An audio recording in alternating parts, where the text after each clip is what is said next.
Hey everyone, welcome to the Free Assange Vigil number 44.1, 44 consecutive weeks of doing this. That's just amazing. My name is Steve Poikinen. I am joined by Andrew Smith and Kendra Christian tonight.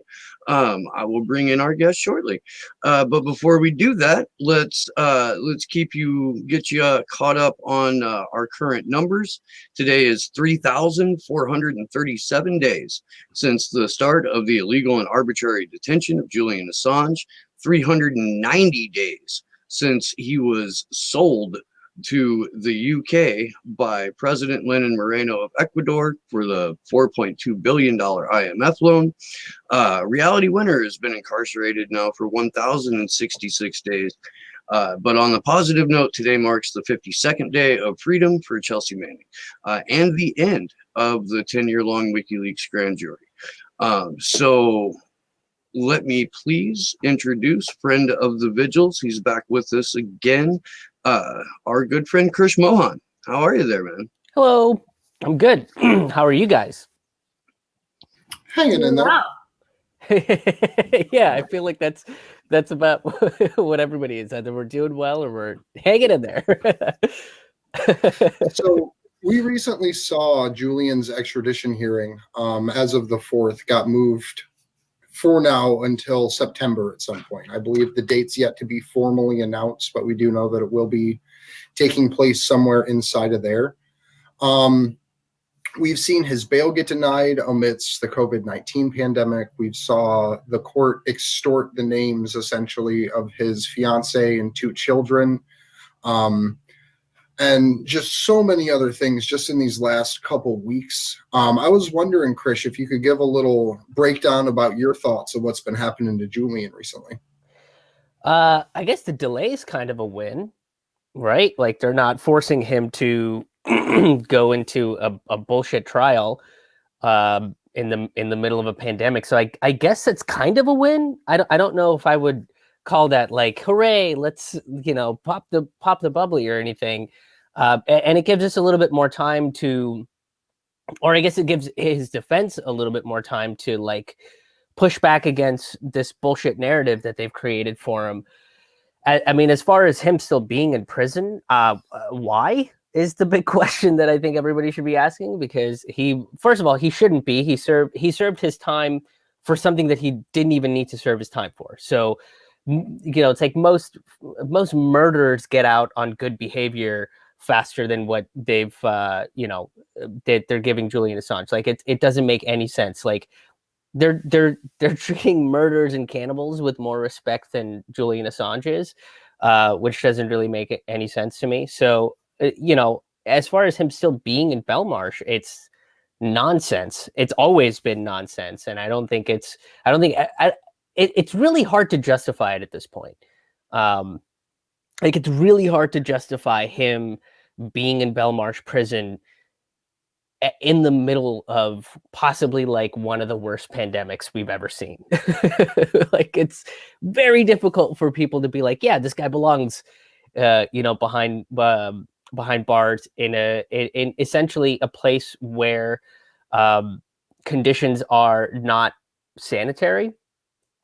And he's somebody that is at risk. His mental health was already compromised. His physical health was already compromised. And let's put him in a more compromising situation. Like no one can justify that to be the right thing to do. So hopefully this delay means that they're considering, releasing him. Or I mean, they could, if they really need to, why don't you just put him on house arrest? Like, wouldn't that be something that's far more beneficial than just saying, hey, you can just go home? If they really want to make this a case, like meet us in the middle somewhere, and they're just unwilling to do that. They're still keeping him in prison, which is insane to me that they're keeping him in prison. And it's also crazy to me that there are people that are like, yeah, he committed a crime, so he should be there. It's like the country of Iran released, what was it, like 80,000 prisoners or something like that. But we can't release one person who realistically shouldn't even be there in the first place, I think that's such a good point too, because that's the, the thing as well with everybody saying that he needs to face justice and everything like that. Well, according to justice and in the eyes of the law, he's, not guilty.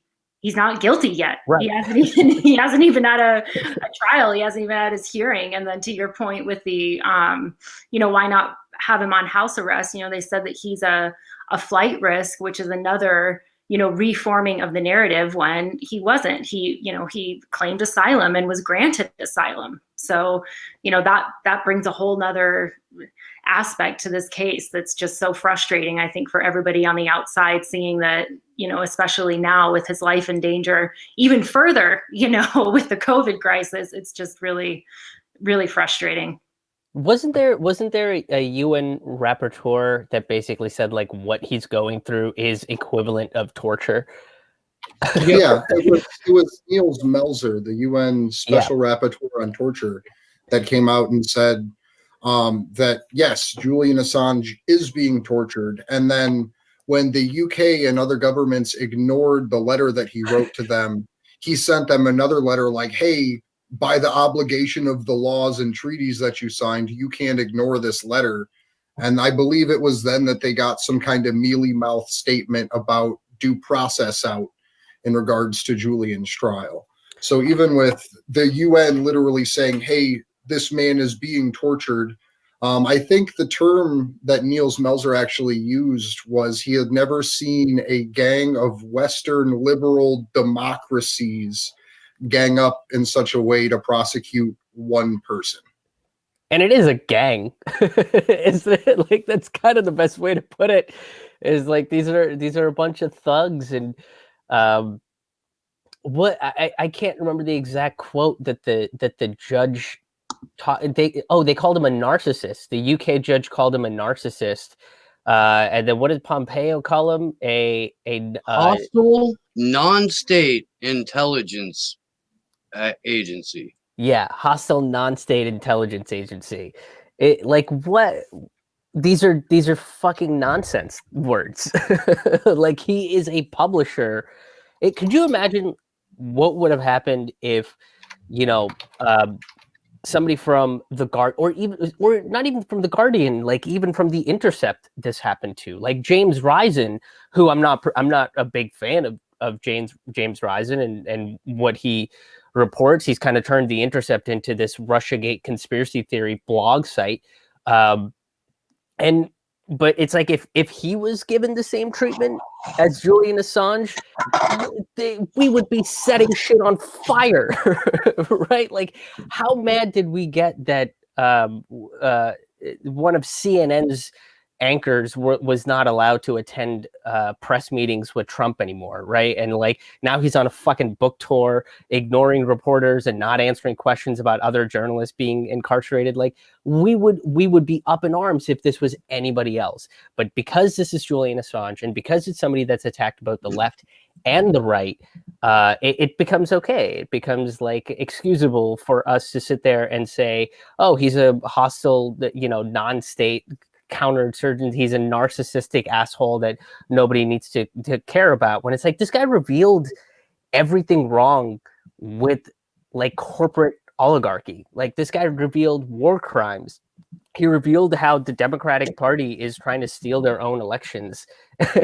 and we're sitting there trying to like justify torturing this dude. It doesn't make any sense to me. Because if it was anybody else in the mainstream, shit would be on fire, like there would be Twitter campaigns out the ass to try to like get this person out of prison.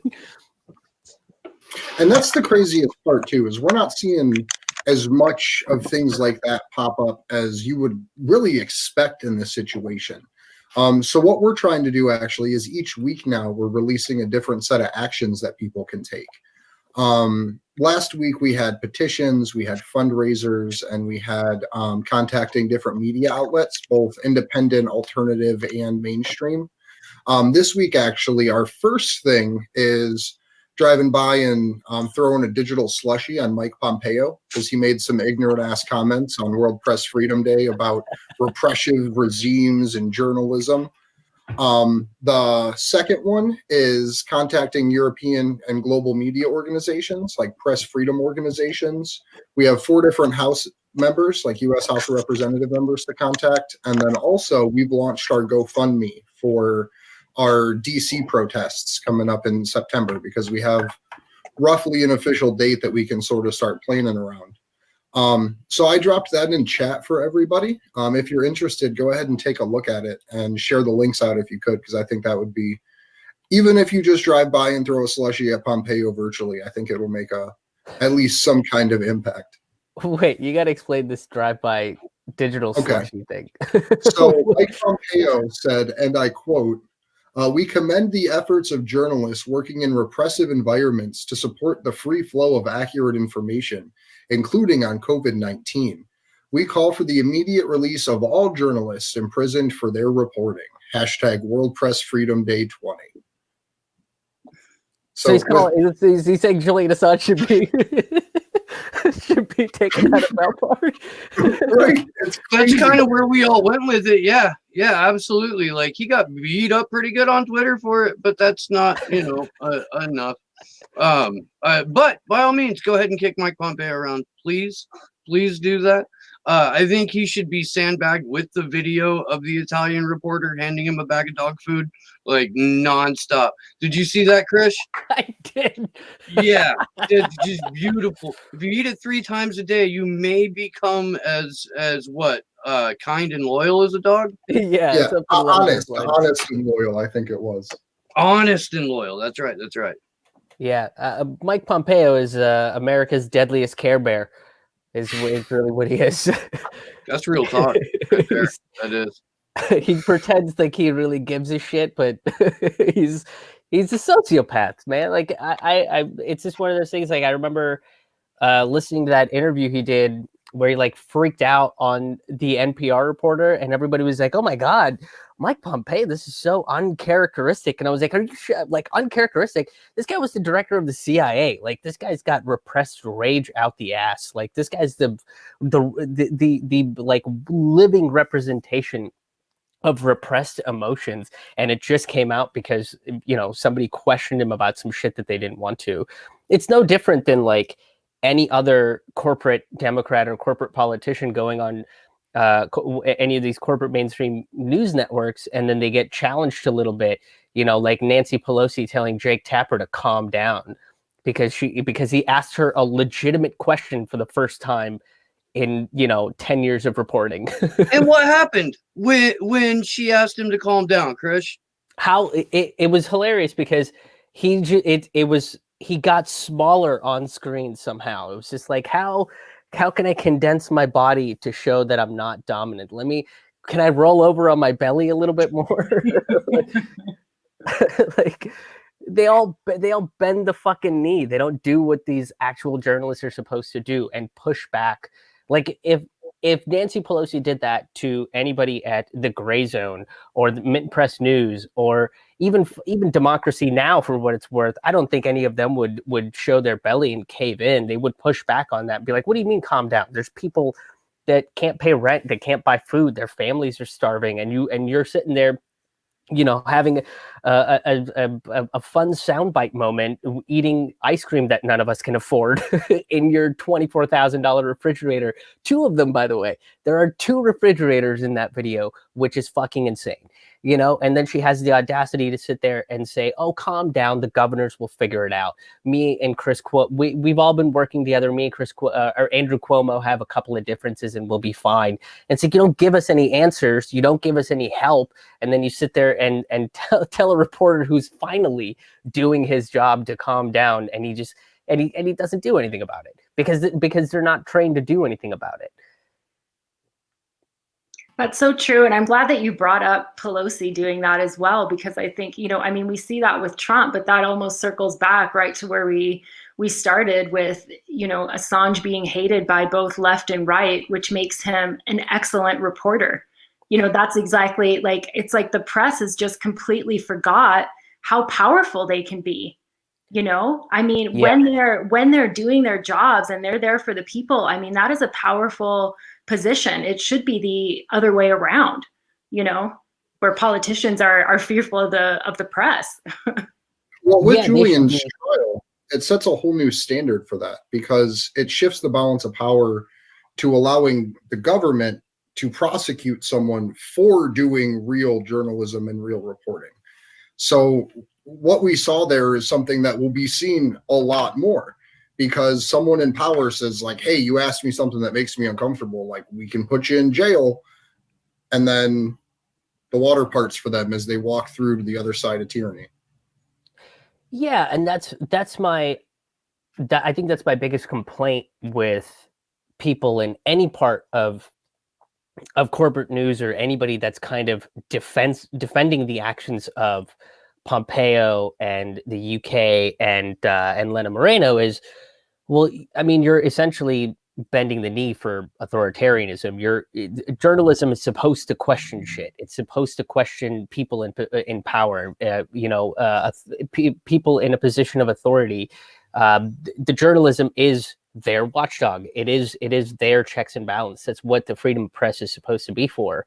But I was watching some PBS. I can't remember. It was maybe a week or two ago that it actually came out, but it was Pompeo talking about Venezuela and his big speech on how the State Department handles more humanitarian issues than it does anything else. And, nobody talks about how humanitarian we really are, which is crazy, because it's like you have the most amount of sanctions during a time when the entire globe is calling for a ceasefire.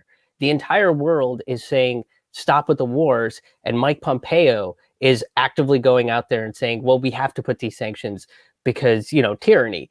And it's like, nobody's, you are the one that's causing tyranny.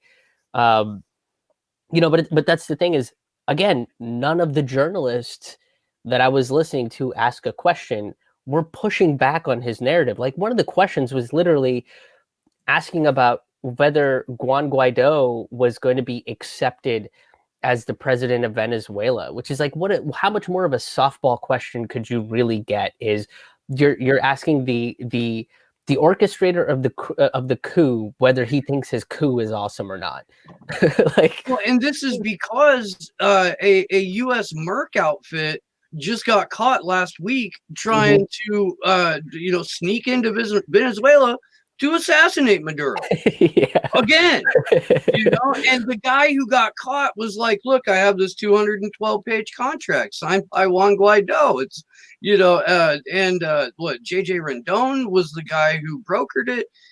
He's a Florida-based, I don't know, goon, I guess you would say.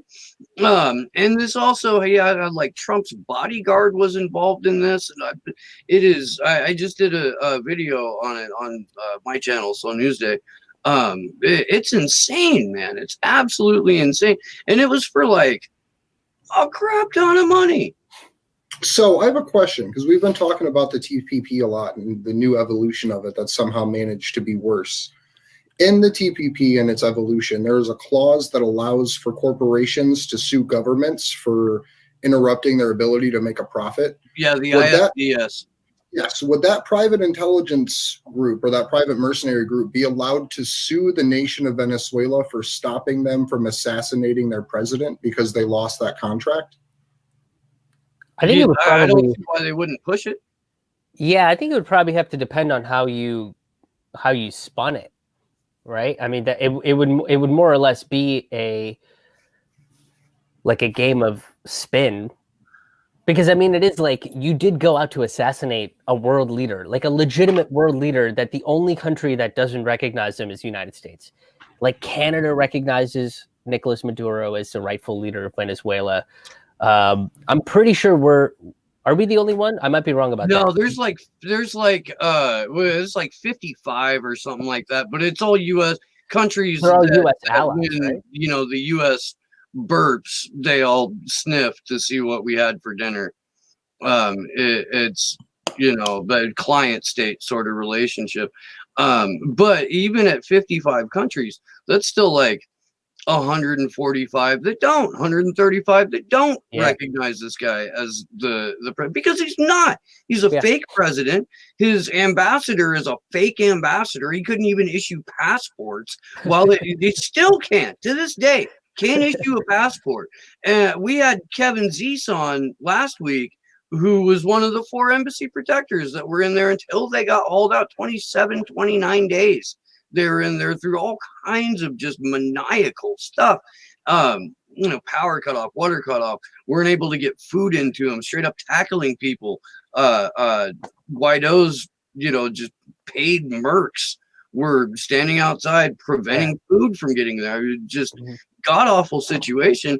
And then what? The State of the Union that's there. They march out Guaido like, hey, look at our puppet. Everybody wave to the puppet. All right, so everybody go with the puppet. We live in a cartoon, Krish Mohan. We do.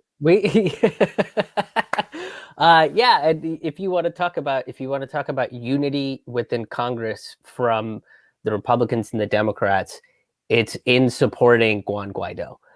If you watch the State of the Union, the moment that Juan Guaido's name is even mentioned, Nancy Pelosi shoots up, right? And she's willing to applaud to him. I mean, if that segment would have gone 30 seconds longer, I think she might have thrown her panties up to, Guaido. Like he's Wayne Newton at the Golden Nugget. yeah, it would have been, it would have been bad. But it was that's where they meet in the middle. And whenever it comes to foreign policy, when it's authoritarian foreign policy, the Republicans and the Democrats are in line with it, So, and then I hear this argument of voting for the lesser of two evils. It's like, what do you mean voting for lesser? Which one is gonna hurt less when they go to war with another country for no fucking reason? Is that the argument that we're making? Because they both support a coup of a country that nobody should be supporting a coup for. That's you're supporting a false leader. Both Democrats and Republicans support a false leader, and then they call it party unity, right? We can come together as and reach across the aisles for this thing, but you can't reach across the aisle for freeing Assange. You can't reach across the aisle for universal basic income or Medicare for all or any of the progressive things that we actually want. But all of the bullshit authoritarian shit, they're like, yeah, we'll reach across the aisle for it. Well, it's important to remember, Krish, you're George Carlin. If we go and we read from the book of Carlin, Brother George says bipartisan just means that a larger than normal deception is taking place. Yep. Yeah. By the way, I've yet to have anyone refute that. When I've trotted it out, I don't think George ever had anyone refute that in his entire life either. I can't think of a more accurate description of what bipartisan means, at least here in the U.S. Yeah, I was thinking about this yesterday. I did a video about the Kent State Massacre, which was I don't know if there's people that don't know what the Kent State Massacre is. Maybe there's a 7-year-old watching the video that's a very big fan of Assange. Was like, maybe I'll check out this video. But if the Kent State Massacre is basically unarmed innocent protesters at a college campus that were essentially shot at by the Ohio National Guard over paranoia. That's basically what happened. It was overly paranoid National Guardsmen that ended up turning around and shooting these unarmed protesters that were protesting the Vietnam War. At the end of that, 58% of Americans in 1970 believed that the protesters were in the wrong and got shot because it was their fault, right? 31% of people had no opinion. Take that poll again 50 years later, and I would very much doubt if the numbers would be that high.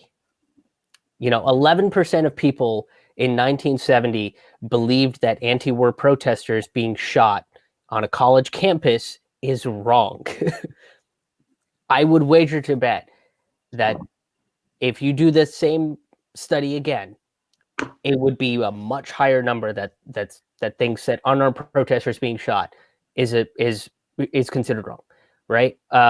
What does that mean? That just means that our leadership has no fucking clue what we the people actually want, because both sides, both the Democrats and the Republicans, will go to war unequivocally, no questions asked. It's all about freedom and making sure that our borders are safe, and we'll invent all the enemies that we need to ensure that, even now they're continuing their economic wars with Iran and Yemen and Venezuela and Nicaragua.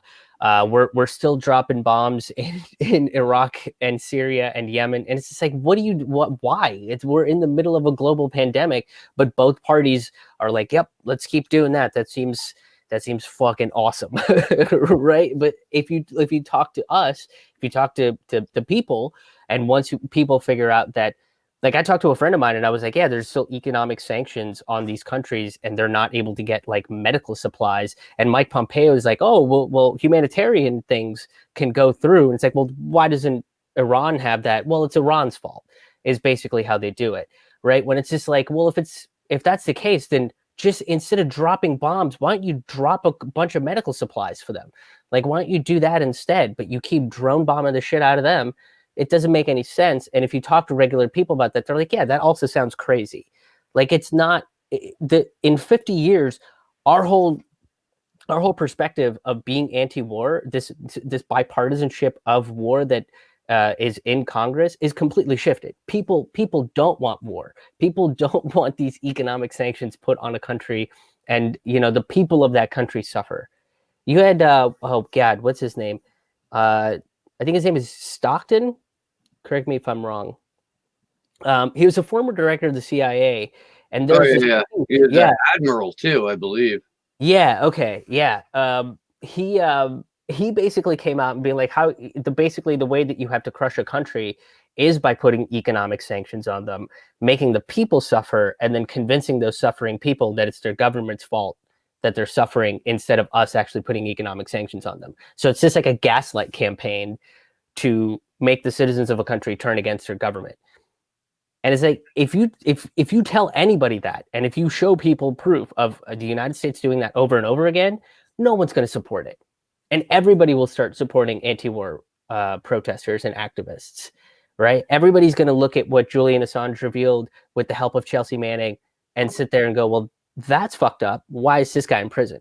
But that's not how the narrative is spun. But the narrative is spun, well, war is good because it makes people from the Republican Party reach across the aisle to the Democrats, and the Democrats reaching across the aisle to the Republicans. Look at that. It's unity. War is bringing people together as we rip families apart overseas. It's like, that should be a T-shirt that they sell for Congress. I mean, the IDF, I used to have a T-shirt, and I probably still do. I made it around a couple of years ago. The Israeli Defense Force, with a pregnant Arab woman, Muslim woman on it, and it said 1 shot, 2 kills, because it had her head in the cross. Jesus. Yeah, this is the IDF. That's the kind of merch they got. So it would only stand to reason that our Congress critters, who differ on some stuff about abortion and some stuff about guns, and that's about it, would have a similar thought process, because when you get right down to it, as much as it seems like Israel is our client state, more often than not, it plays out in the reverse, and that we are actually Israel's client state. It's how did we get to Israel from Venezuela? I'm sorry, I was talking about a teacher. Oh, my giant rant about war being bipartisan. but yeah, I mean that's exactly what they're trying to do. Is it's like 2 shots, 1 kill, and you want to kill a pregnant woman. In no instance is that acceptable. But if you take the humanity away from a group of people because they belong to a different imaginary line than you do, then it does become acceptable, and you can sell that at a gift shop for $25.99, and people will buy it and proudly wear it and wave their flags of national pride or whatever the fuck they need to. And it's just like, it's, you know, what are we giving up? Like, are you willing to give up your humanity for nationalistic pride? Like, are borders more important than human lives? But that's the thing, is like, who's asking that question? Like, who's looking at Nancy Pelosi and asking that question? Who's looking at Joe Biden and asking that question? It's not going to be on CNN. It's not going to be on MSNBC or Fox News, right? Like, it's going to be people like this, or the Gray Zone, or, you know, any of these independent journalists, but they're not given the time of day to talk to these people up at the top. Because the people up at the top don't give a shit. They want to go talk to people that are going to make them look good. And then when they're not, they're going to tell them to calm down and shut up. So we're entering oh, go ahead, Kendra. No, go ahead. No, go ahead. Okay.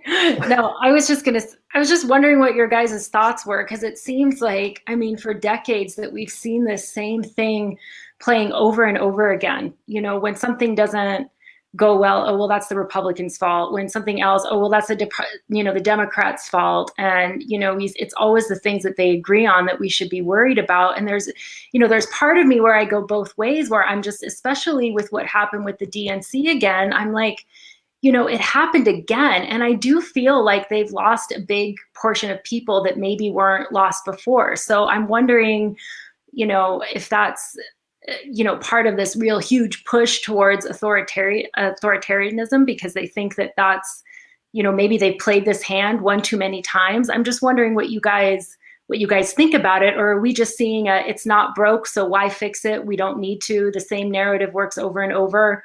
What do you guys think about that?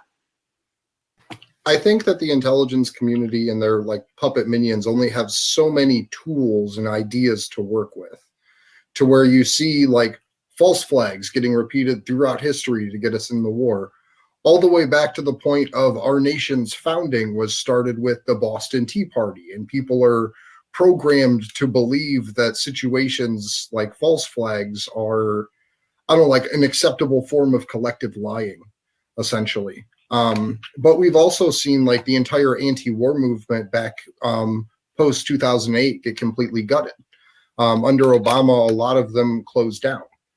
Because he was supposed to be the anti-war president that came in and saved everything, so they didn't have to do much more work.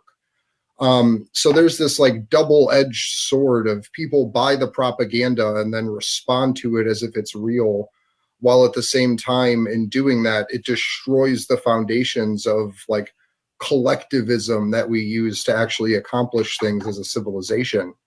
But we've seen essentially in a lot of places, the lockdowns start coming to an end now, where the shelter-in-place orders are being lifted. People are allowed to go out of their homes and into the world again. So I was wondering, Krish, if you had any like upcoming comedy tours or anything like that rescheduled with everything starting to open back up. No. I actually lost more dates. Well, I'm out till June and July. So I'll start with the good news, I guess, is I'm doing these virtual Zoom comedy shows on Zoom, because it's just easier to get people on that platform. So I'm doing them on Fridays at 9 p.m. almost all Fridays. So I'm doing one this Friday at 9 p.m. and there's you get tickets, and it'll get you a confirmation that you got the ticket. And then an hour before the show, I send everybody an email with all the login information. And then people come in like 15 minutes before the show's supposed to start. Like that's like doors opening. And then, you know, it's a mix of like traditional stand-up and, you know, mixed media with like images and videos and commentary and stuff like that. So each show will kind of be a little bit different. But that's essentially what I've had to do, because I lost everything from the middle of March all the way up to the beginning of August right now. So that's like 4 or 5 months that I'll just effectively be out of commission because I make a living off of touring and doing stand-up and talking about these sort of ideas on stage. And this summer I was going to be on the road with Lee Camp, but we had to basically reschedule all of our dates, and we're not exactly sure when we're going to reschedule those either. So Lee's got his television show Redacted tonight, and he's also putting up a bunch of videos on Moment of Clarity. I'm doing the daily videos. I'm doing these virtual comedy shows. So we've kind of figured out a way to circumvent not being on the road with just more content, which is blasting the internet with more content. And the other reason for why I'm uncertain of whether, I'll even be back on the road in August is, one, people are still worried about paying rent and bills. So going to a live show or to a bar or anything like that, I don't know if that's particularly in people's minds.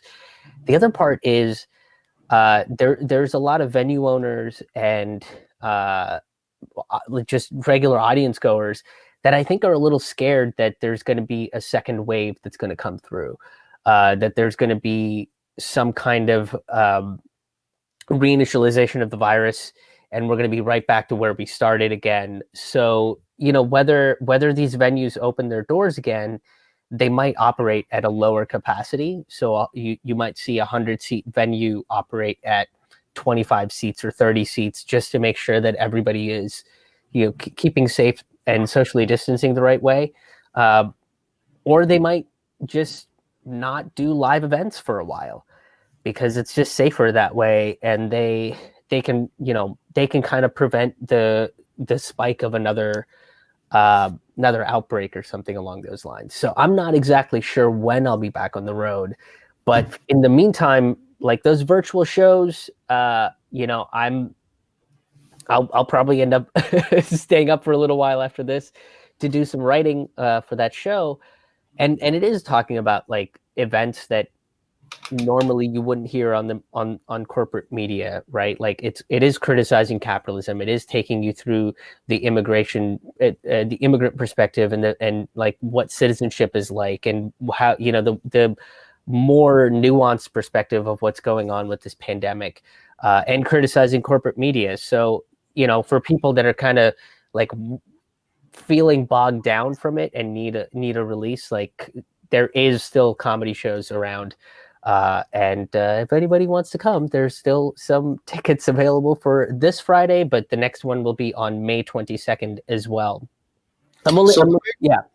Oh, go ahead. So, no. With the second wave thing, the thing that I'm worried about, not that this isn't a deadly virus, not that there aren't people suffering from it, is the people that they're going to blame and the systems that they'll try and put in place around having a second wave, where I particularly think they're going to blame anti-lockdown protesters as well as general strike protesters and any other organizations that spring up in response to this horrendous bailout. Like if a new Occupy movement forms in regards to the $4 trillion that we gave to the banks while everyone else goes bankrupt.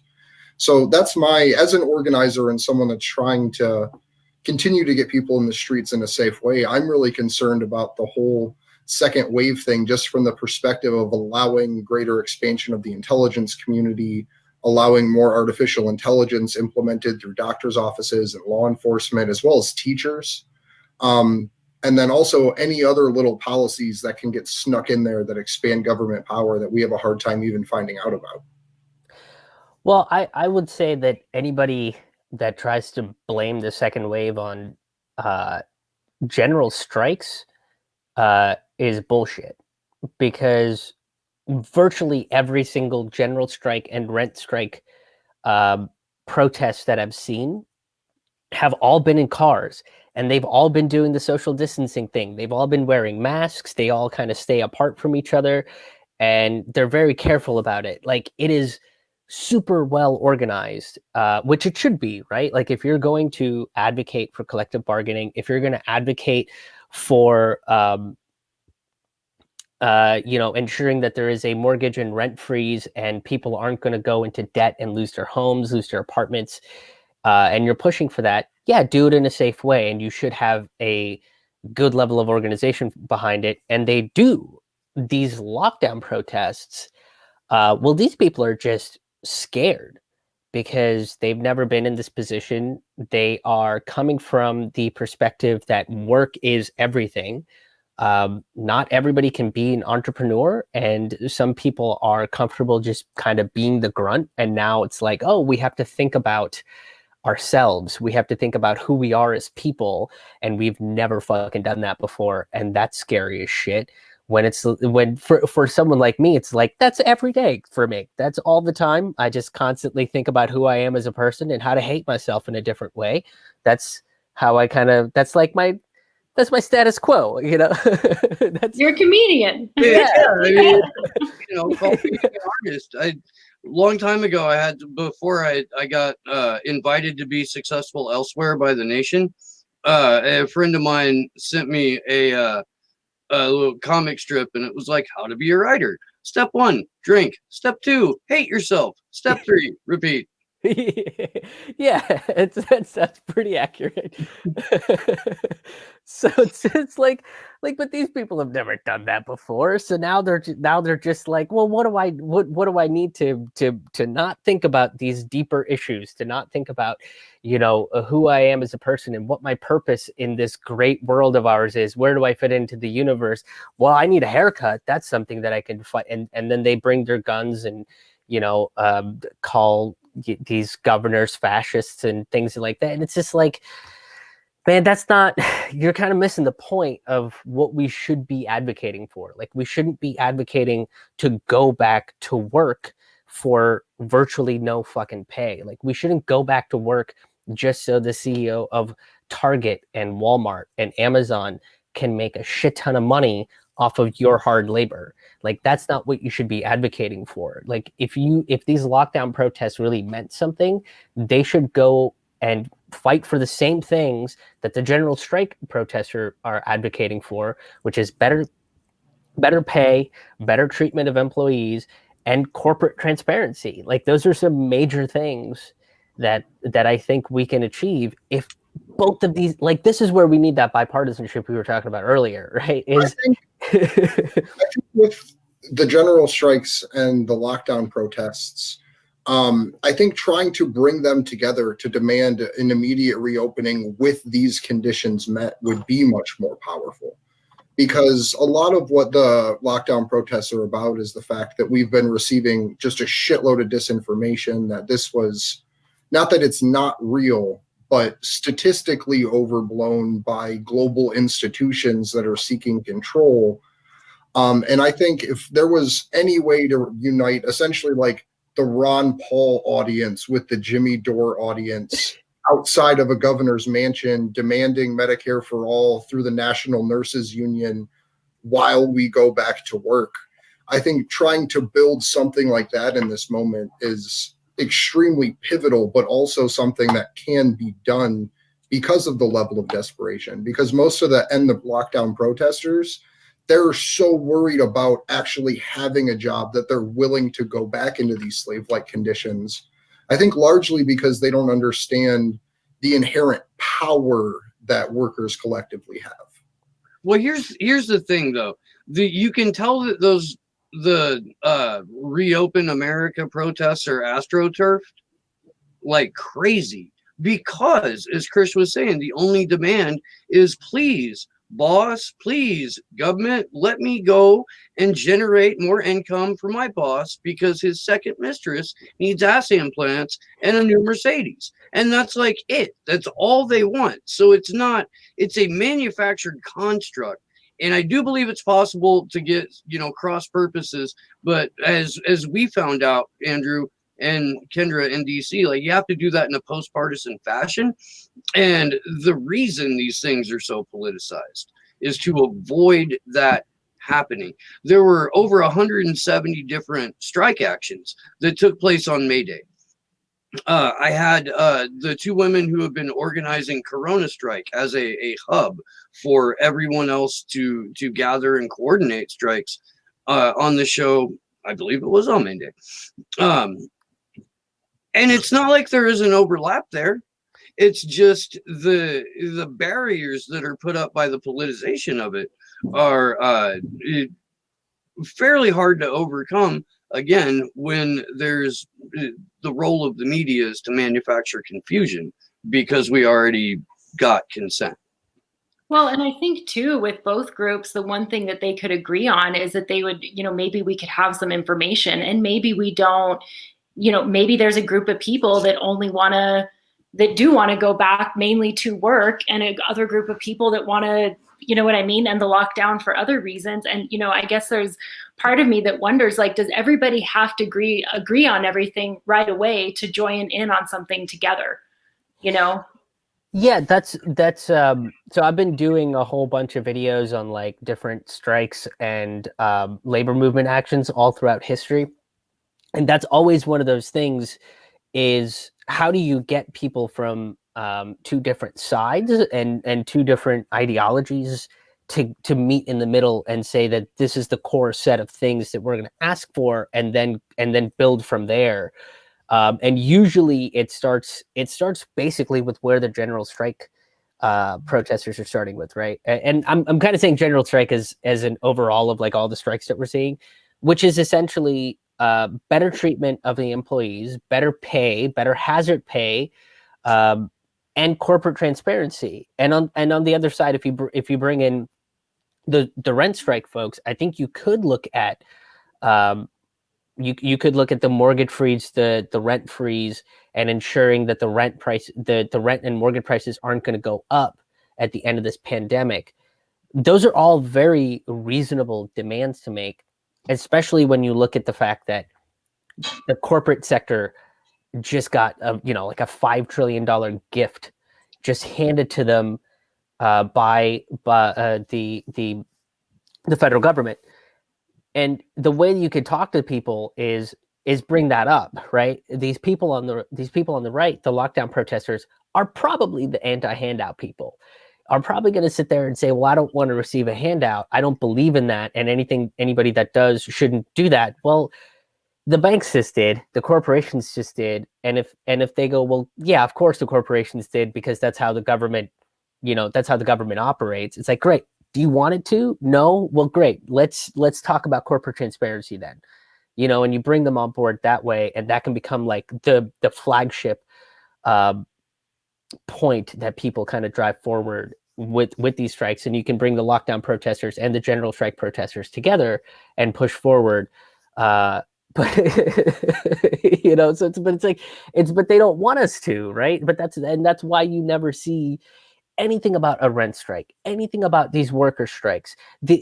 There was, I think, The Intercept covered it. The Intercept covered the essential workers walkout on May Day. I think they also covered the rent strikes, and that is as close to any sort of mainstream media that covered these strikes at all. I think there might have been one article in the Wall Street Journal about the fact that rent strikes might be coming. But they don't want you to see that. They don't want you to hear what these reasonable demands are. They just want you to see that there are these right-wing people that are scared, and look what they're doing because of their fear. They're going out there with their guns, and they're yelling at cops, and they're surrounding the Capitol. They're driving around in their big trucks, and they're all asking for haircuts, right? Like, and then you sit there and you go, well, that's ridiculous. Like, there's people that can't afford rent, and you're asking for your haircut, and that's what they want. They want you to think that these strike protests and the lockdown protests are the exact same thing. So anybody protesting is a kook asking for a haircut. Is this, far right Alex Jones, conspiracy theory anti-vaxxer person that you can't trust? And they don't realize that there are these two separate groups that, once they meet in the middle, will probably be a much larger voice and a much more powerful voice than this country's ever seen. And that's scary to them, because if you look at the course of history, Fred Hampton was murdered in Chicago because he was going out and talking to rural white people, rural white workers, as a black lower class working person, and he was bridging the gap between the two races, and basically saying that, hey, even though we have different skin color, like, this is a class issue. This is an issue of the haves and the have-nots, and he was succeeding because he was doing that, and because that was so scary to them, because this movement would grow, and people like people like J. Edgar Hoover and Jeff Bezos and Sam Walton don't want to see that shit. They murdered the guy. They killed him. So I guess my warning is, I 100% think that these two groups need to meet, but I'm saying the closer we get to that, the more we have to keep an eye out for bullshit like what happened with Fred Hampton, because they don't want these two groups to meet. They don't want these groups to talk to each other. They want them separated and polarized from each other, so that they don't realize that their demands and what they need are virtually the same thing.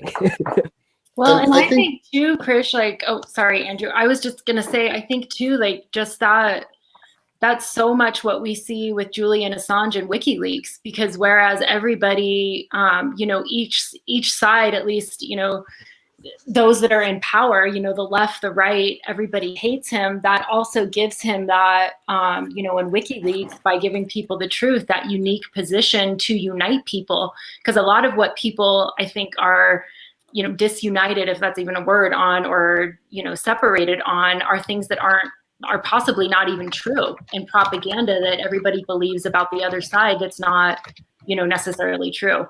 So sorry, Andrew, go ahead. I didn't mean to. Oh, no, I was just going to try to pivot it towards talking a little bit about what happened outside of the Westminster's Magistrate Court yesterday. So Julian had a court hearing where they've officially rescheduled it tentatively until sometime in September to allow the defense more time, and hopefully for Julian to get better, because in the last 3 court hearings, he was not able to attend because he was unwell, according to the sources from in there, with really no further clarification made about that point. But there was a protest, if we could get the video queued up, outside of the court, and it actually got broken up by the police. Everyone there was following the UK's draconian social distancing guidelines, and they got moved in on. And I think it's really telling about what's coming down the pipe for protesters in general across the globe right now, because all these countries, the US, UK, Canada, New Zealand, Australia, are all part of what's called the Five Eyes Alliance, which is essentially an alliance of intelligence sharing from one country to the other, where they spy on each other's citizens, so that way they don't inherently break the law. They use go-betweens like private security companies, such as Palantir, who is now officially surveilling all of the UK GPS information. But long story short, there was a protest outside of there, which I think is wonderful, because we still need street action. The people are making decisions in and of themselves. Some of them had masks, some of them didn't, but they're using their rights of assembly. Could you get that pulled up so we could take a look at it real quick, Josh?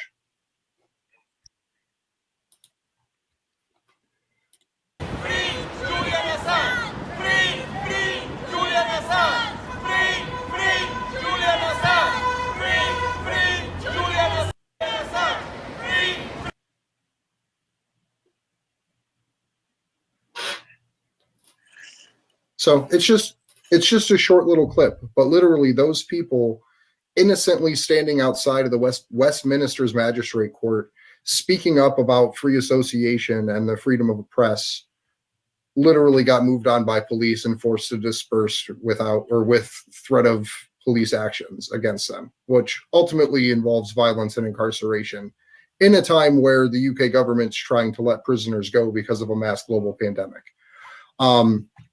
I was just wondering about your thoughts about the police not adhering to social distancing guidelines while they're still trying to attack protesters. It's it's one of those things where it makes me laugh, because it's just like, aren't you supposed to be protecting and serving people, and you're doing the exact thing that you're attacking them for? Like, oh, you're not practicing social distancing, you don't have a mask on, and then they do the exact thing in order to enforce that rule. It's so asinine to me, and to me it's just it kind of feels like a failure of the justice system, when the justice system, and it's kind of, I think it's a bigger example of how you can see that the people within the justice system, even just like regular beat cops and stuff, are just look at themselves as being above the law rather than, you know, people within it, and that people that represent the law, which is in my opinion what, you know, cops should be, but they're not, and that is kind of a glaring example of that. It's a glaring example of you know, seeing that the police force definitely thinks of themselves as above the law and not a part of it, which is something people have been saying for a long time. I've been saying this for a very long time, is that the systemic problem within policing is that the police officers don't believe that they're part of the law that they are supposed to enforce and represent. And this is, I think, the most glaring example of it, where you are telling people and you are either violently attacking them or you're just incarcerating them for not wearing a mask and not socially distancing. And in order to enforce that law, you have to break that law yourself. It's the craziest thing that could possibly happen.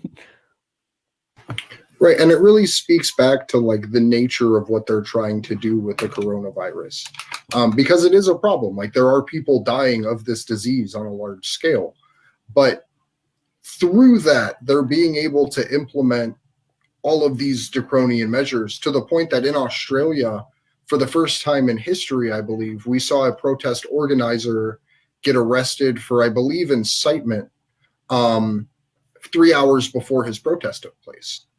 And with him being in a Five Eyes nation, that's something that when it happens in one, it's going to happen in all of them, because they share this pool of international draconian law. So it's terrifying to me, because that wasn't a Free Assange protest. It was an actual immigration support. Like, there was a bunch of immigrants that were in a hotel, and these people were literally coming by to show support for them. And the organizer of it got arrested 3 hours before it happened. So it was just, I don't know, horrifying to see the state of the world, because protests will soon be considered something that's non-essential, because that's the direction that the world is headed at this point. That's I think is the biggest concern, is what of your rights are you willing to give away just because we claim that we're in a state of emergency? That might be a good way to introduce our next guest. Philippa Beach is, I hope I'm saying that right, is Yes. a city councilwoman and deputy mayor right outside of Sydney, and we're very fortunate to have her this evening. We had some scheduling conflicts earlier, and I'm glad that it worked out. Philippa, how are you doing?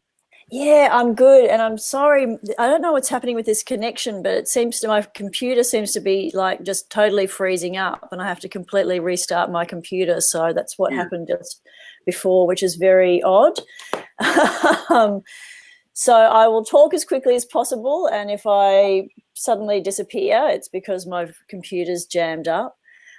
Thanks for having me on, and I'd like to thank Ian Rose from the Support Assange and WikiLeaks Coalition, who has been really behind the work in Australia, and also Lisa Johnson, who spoke at our meeting. So I don't know if you have a similar local council system in the United States. I know they have quite a different system in the UK, where we have 3 levels of government: local councils, state governments, and obviously federal. I know in the United Kingdom, they don't have state governments. They have their local councils are a little bit like a combination of our state governments and local councils. So it's all a little bit different, but we're quite a lowly level of government. But at the moment, you know, we don't have any state parliaments or federal parliaments sitting in Australia, which I gather is fairly unique. They've all sort of shut down due to COVID-19, and all the decisions are really being made behind closed doors by committees and so on, which is pretty terrible. But I attended the just online the meetings that were held. about 3 weeks ago now, on the 12-month anniversary of Assange's remand in Belmarsh prison, and that's sort of what prompted me to put up the motion. Did you have any specific questions you wanted to ask? Well, I guess what I wanted to know, because you said it fell just shy of passing, and that there was sort of a watered down version that got put in for World Press Freedom Day. If you could kind of speak to that, like what is the watering down of that look like when an Australian citizen is being tortured in the Guantanamo Bay of the UK, waiting to go to court in America for an Espionage Act charge, when neither he nor his publishing outlet has anything to do with the United States in terms of citizenship or registry? So, yeah, very happy to speak to that. So I worked very closely with Ian on the motion. We're certainly not the first council to put up a motion. A number of other councils had put them up, but not recently. So we did a fair bit of updating. What I mean by watered down is that in the end, council just supported the elements of the motion that related to Press Freedom Day, and every reference that I had there about Julian Assange was amended out. So our councils are quite small. Like, our council area has about 154,000 people in it. As I said, it's a suburb in Sydney, very close to the Sydney CBD, really only like 5 or 10 kilometres from the Sydney Central Business District. We're in the eastern suburbs, not far from Bondi, or that area you might have heard of. But our council only has like 15 councillors. So that gives you an indication of the size. And it's a mix of, I'm a Green councillor, there's Labor, Liberal and some independents. And a lot of them are really very conservative and right wing, in all honesty. It's pretty feral. It's... the level of debate is usually pretty low. There are some reasonably intelligent people on there, and well-educated, and others, interesting bunch. So in all honesty, I probably would have been surprised if we got it across the line. But one really positive thing was that, and what was surprising was that actually some people I expected to vote against it were actually supportive. And some people I expected to support it didn't. So it's just very polarising. But we got, at the last minute, I managed to get a message of support from the president of the MEAA, which is a big trade union called the Media, Entertainment and Arts Alliance. I worked there many years ago, and it's a big amalgamated union that represents journalists, actors, all sorts of people across those industries. And we got an email in support from the president of the media division, of the journalists division, which I was really hoping would help, but it probably just came in a bit too late. Pardon me. So, but I think there may be success. We're going to work more on getting it across the line in other councils. In Australia, we get, well, certainly these days, I get a lot of third-party groups coming to councils seeking support.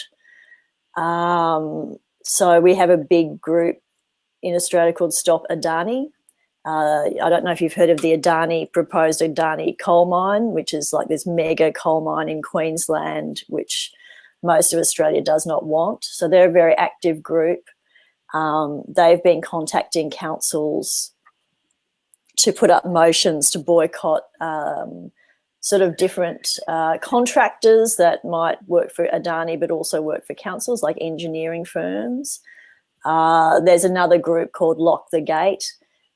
We have a lot of coal seam gas projects like you do in the United States.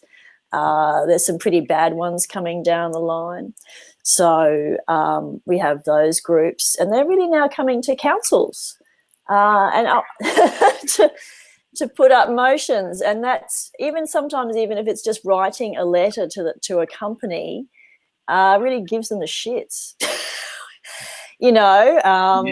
So I honestly don't know how effective it is. I'm not kind of putting any tickets on myself or fellow councillors, but it's just one extra way. So it might be something you could try, in other countries, to approach your local councillor if you've got a progressive councillor to put up motions. And I don't know.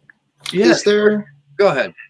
Is there any unity between the anti-war movements, the environmental movements, and the free speech movement out in Australia? Have you guys, or do those groups interact at all in any kind of significant way, as one really impacts the other as far as reporting on war, standing against war, and then standing against the emissions and literal just expenditure of fuel that comes from war itself? That's a good question. Look, in all honesty, if there are anti-war groups operating in Australia at the moment, they must be pretty low-key. The groups that are really prominent in Australia now are really the environmental groups. I guess just because we have so much coal, so much gas that's being exploited and sold around the world, that's become a movement. And there's many different ones operating. Until the whole climate movement really started to build up steam in the last few years, things were pretty low key in terms of activism. Places like Lock the Gate and stuff, again, those sort of anti-coal seam gas groups.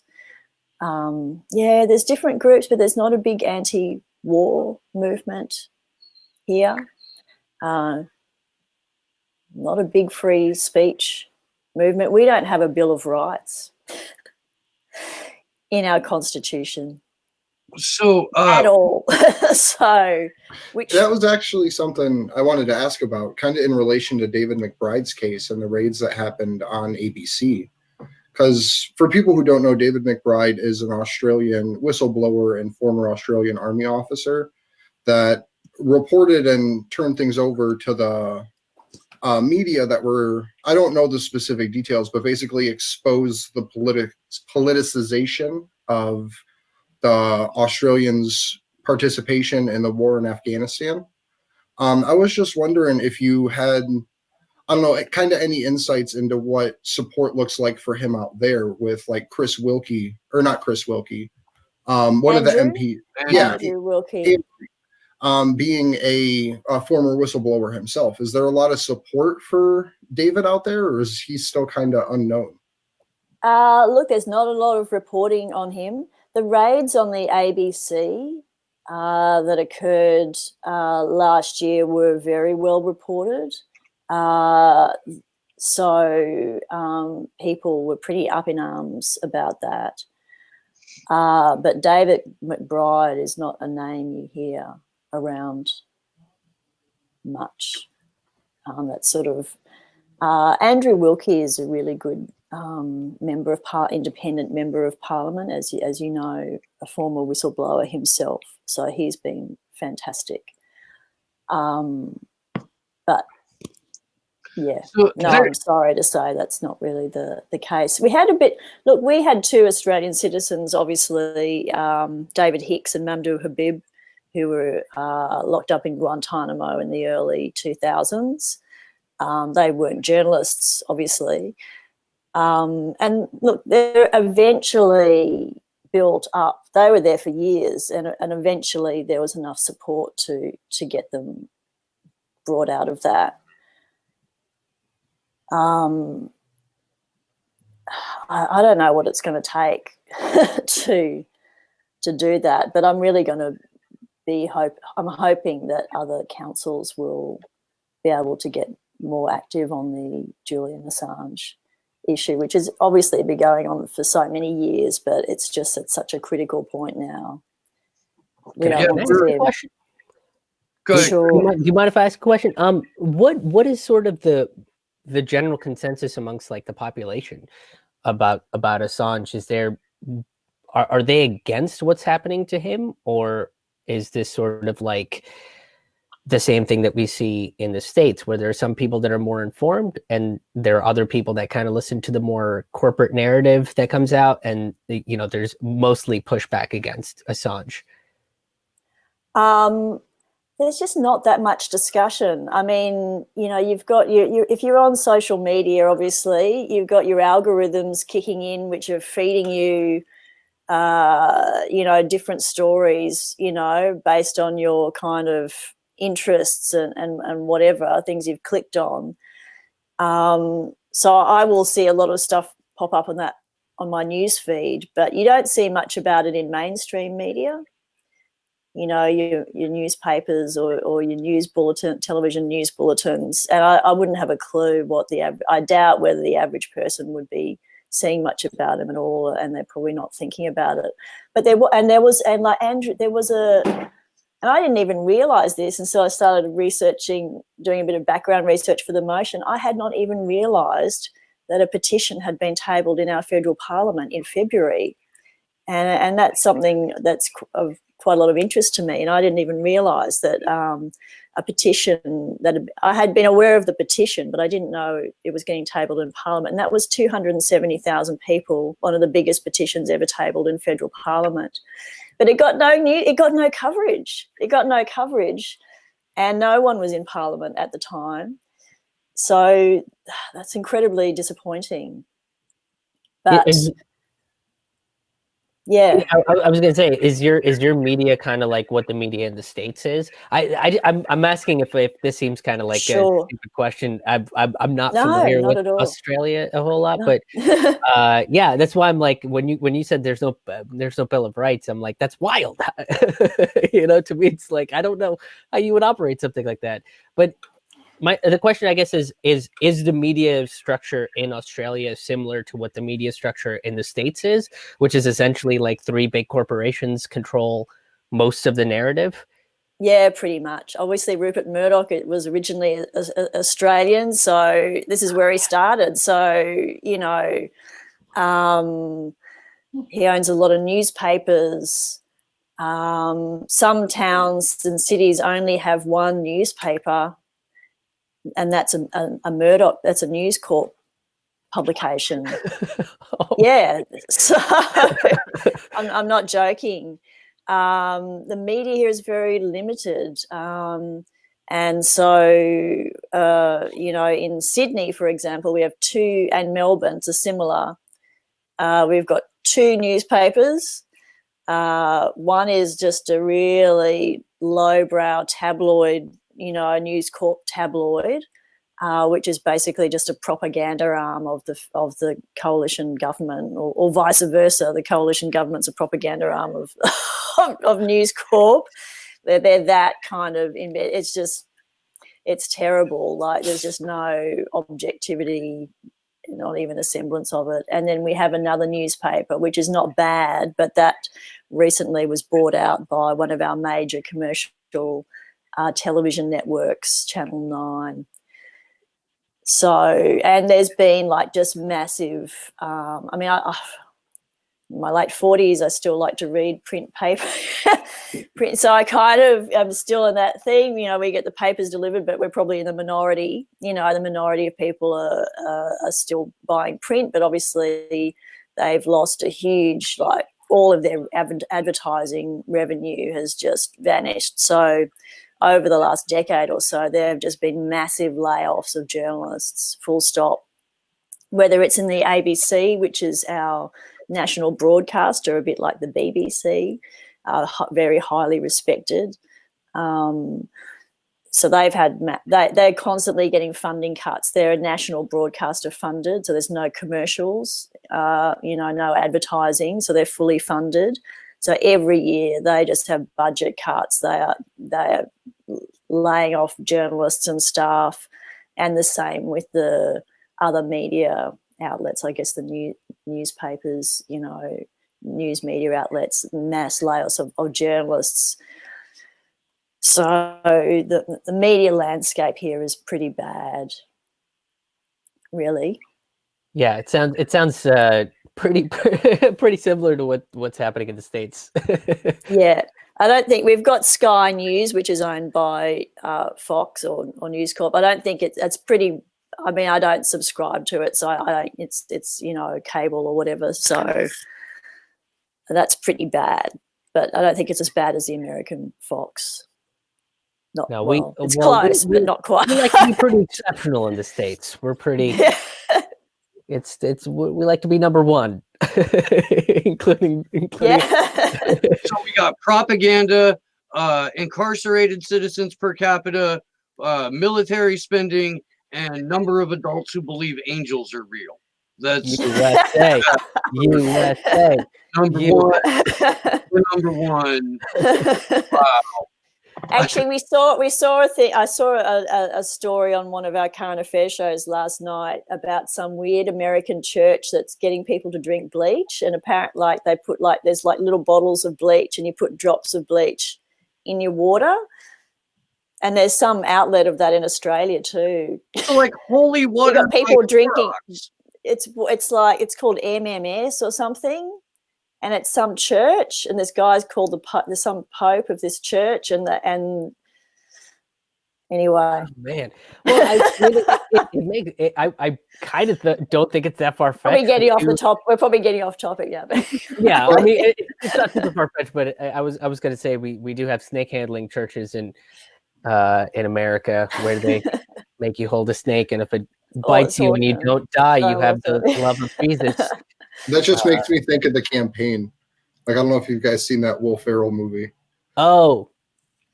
No, Yeah. I've heard of it. Yeah, I should see If you haven't, it's hilarious, and it basically codifies what Citizens United is in like a nice little hour-and-a-half long comedy. But Yeah. I do wanna ask you, with the raids on ABC that took place, are there people that talk about that, like even if it's kind of like in the whispers about like what's going on and things? Because with lacking some type of First Amendment or like constitutional protection for journalists, the Australian government's literally allowed to write a law that allows it to edit what's in a newsroom and edit history, essentially. Is there, like, do people talk about that in Australia, or is that something that's kind of...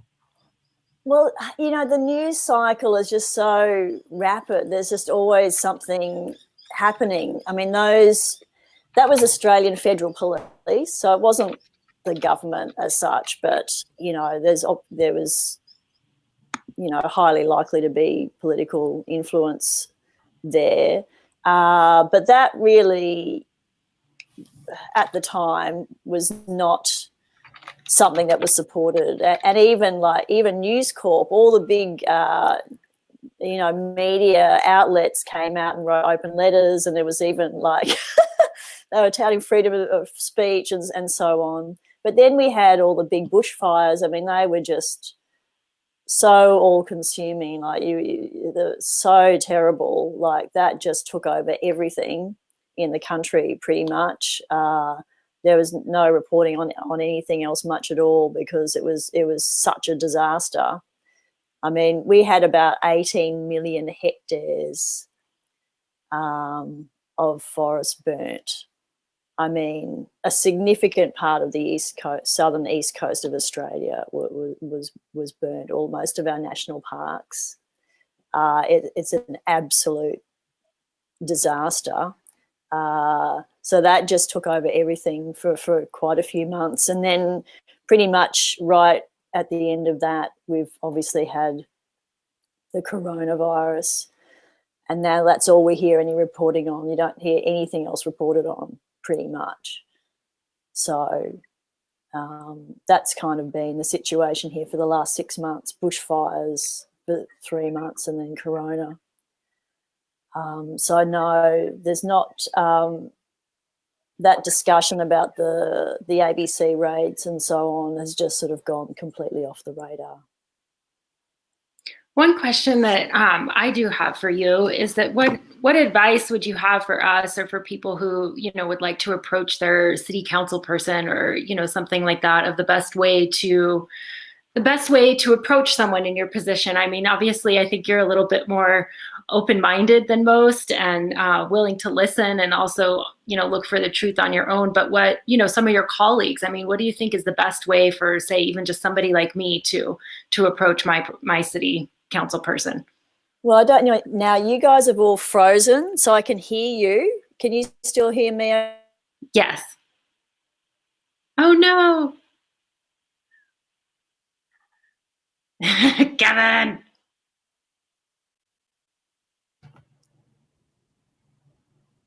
I don't know if she's coming back. She No. might have to restart her computer because she did say that it was acting up on her like that. Right. So she may have to turn it off and turn it back on real quick. I think it's kind of wild that Australia doesn't have a Bill of Rights. Does anybody else think that's kind of wild? Yes, Yeah. I do. Where do you? Yeah, it's completely wild. They were one of the last nations, and then I think it's been about 100 years to break British power. Left the English Empire, kind of hung out, did its own thing, while America fucking like slapped everyone in the face, and then just didn't finish its revolution. Like, it's the craziest thing to me. That's wild. I know, and when she comes back, she might have a little bit more of an insight. But I know New Zealand had a bunch of like worker strikes and big worker revolutions and stuff. Hey, she's. But I was gonna. I like. Do you know if New Zealand has any?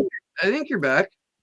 I can see you guys. I don't know what's going on. Yeah, no, Can you see me? So we assume that we have an assigned like NSA or CIA agent that like fucks with our stream when we ask important questions. So we anyway, I'll try and like, I'll quickly try. Particular reason. You're good. My computer's making a very weird noise. Oh. So I'll just quickly try and answer the question, and I'm happy to come back next week. But I don't know your system of local government there. So we have city council followed and mayor, followed by county, state, and then federal. Right. So you got county as well. Okay. So look, I don't know really enough about this, any similarities or differences. I mean, here on our local council, we have a council website and all the councillors' details are published on those. Not everyone puts a phone number up, but they should have some number. They should certainly have an email, or they might be on Twitter or Facebook or Instagram or something. I mean, there must be some way of contacting your local representative and asking for a meeting. Yeah, no, I think I meant more like, you know, how the best way is, you know, how do you like being approached? You know, if you see an email from someone with just a ton of links or say, you know what I mean, that kind of thing. Well, I guess, first of all, it would be helpful to sort of, if you knew a good councillor to approach based on their, you know, political affiliations or just if you know the kind of things that they represent, you know. It helps if you're a local voter, obviously. So that's why if you live in their area, like within our council, we're also broken up into wards. And so we're only voted on by actually a relatively small amount of people in the council area who in our ward. So if you're someone who is able to vote for that person directly, you know, that's obviously just a good point of a place to start. You know, you're a local voter. You know, I guess I'm pretty progressive, so if other groups contact me, I'm always happy to meet them or talk to them. I can't speak for other councillors, but certainly the fact that you know are a constituent who votes would stand for something. And there seem to be so many Assange support groups out there. There must be some in your local area who could. We are the ones in our local area. That's Yeah, that's right. Well, Kendra here has the Denver Action for Assange chapter, and you know, we do what we can here just around town, but like I live in the middle of nowhere. The closest uh-huh. to me is about a half an hour of any size. You know, like we have one stop sign in my town. One. Wow. Where do you live? I live in the Santa Cruz Mountains in Okay. Northern California. I'm a little Cool. bit south of San Francisco in the big old redwood trees. And so I can't see. I hope it's all right to ask because I can't see anyone's name. So are you Steve? I am Steve. Yes. You're Steve. And there's okay, cool. Okay, I can sort of see over the hovering now, sort of. So yeah, I mean, I have to say, I get attacked. Like I put these kind of motions up most meetings. There'll be some kind of issue, and you know, you have to psychologically prepare yourself because you do really get attacked. You know, you get really attacked by other councillors for putting up motions they don't consider relate to local issues. So it can get pretty feral. It's not pleasant. But I guess it's good to have a look at, like we have, unfortunately in Australia, the local government is also not recognised in our constitution. So we are just subject to all sorts of state government acts, largely. So there is a state local government act and all sorts of different acts of state, acts of parliament that we are subject to. So I guess I often would refer back to our act and the objects of the act and the aims of the act, which are sort of stated out. You can just look up the relevant legislation online. And it does say that councillors are there to advocate on issues that are important to their local community. So you can always go back to those very basic principles. That can be quite helpful, you know. So you can broaden, there is scope to broaden things out, but it sort of depends on the kind of politics of the mayor and your general manager. You know, in some councils they might just rule some things out of order, you know. It's probably helpful to go along to some of your local council meetings or view them online and just see what it's like, see what the councillors are doing. That could be a good place to start, you know. Attend your local council meetings, get to see who's on there, get your supporters to start, you know, you've obviously got a big network to start taking a bit of notice and maybe using that. But again, you know, I don't want to overstate, you know, what impact, you know, I was happy to do it, but what impact it will have, I've got no idea, you know. It would take a lot. But you've got to start somewhere. That's the whole idea. Like have you heard of the Climate Emergency Declaration? You heard of? No? No.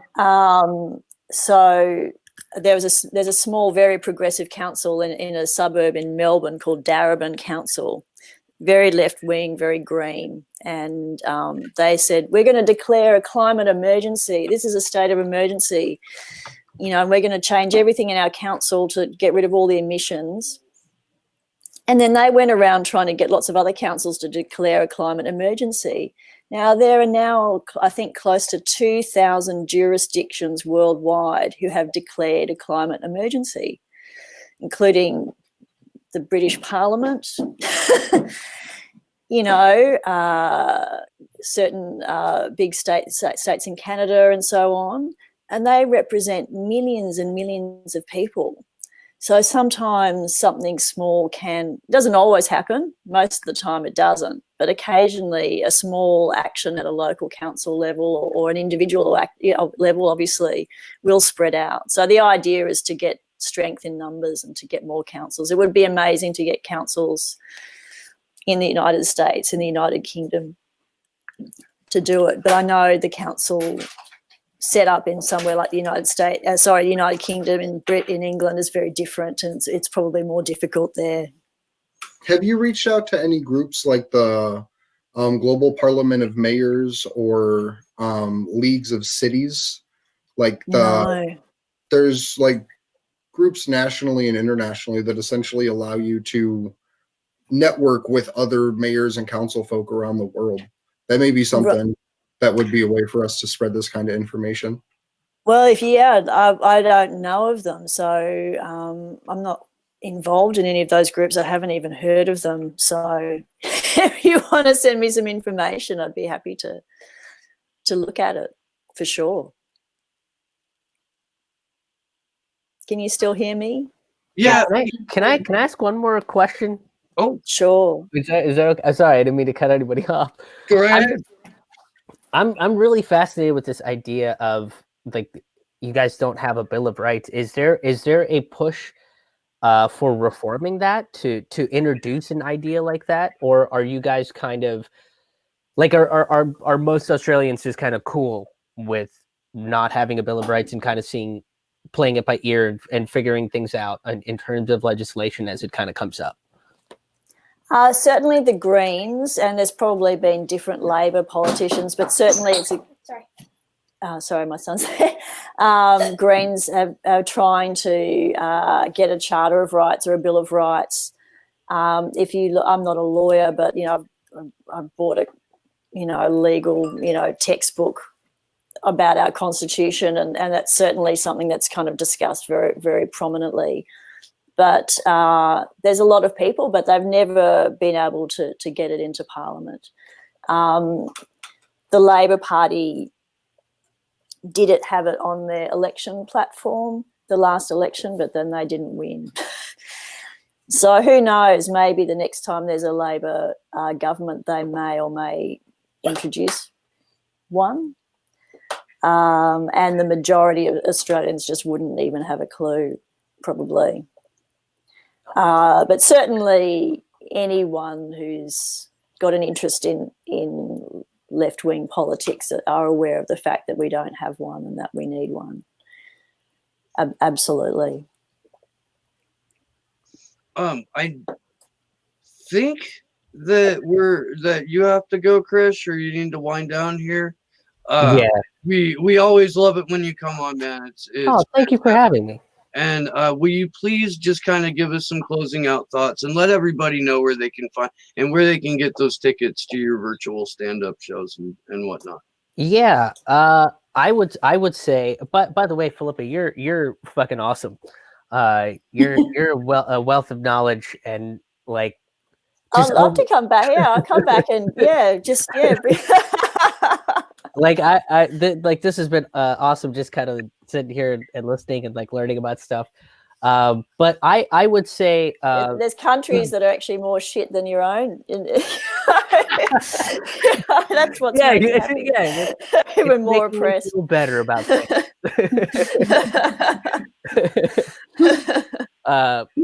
But I don't know what closing thoughts I have other than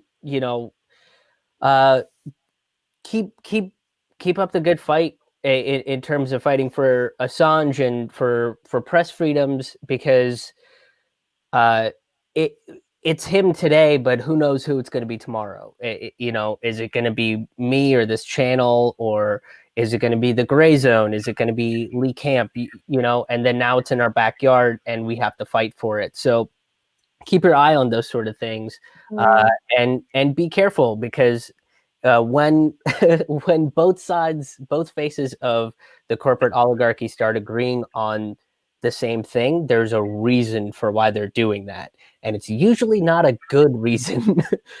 So once that starts to happen, especially being that it's an election season in the United States, we're going to see a lot more of those arguments where reaching across the aisle is going to seem to be this very noble act, and in terms of corporate politicians, it's really not. It's a false flag. It's to coddle you and pacify you into thinking that this complacency is the right thing to do. It's the status quo, and the status quo has never fucking helped anybody. The status quo is why we are in the position we are today. So I would say beware of the status quo, and as for finding all my stuff is up on my website, which is ramennoodlescomedy.com. That's RAMAN noodlescomedy.com. I made that website when I was 21 and thought it was fine. But that's my website. And then, if you subscribe to my YouTube channel through here, I can put the link to the ticketing thing in the comments if that's cool with you guys. Cool. I'm getting the thumbs up. Awesome. And thank you guys for having me. It's always good to come and chat with you guys and rant and rave about all the crazy shit going on. So I really appreciate it. Thanks, guys. Thank you.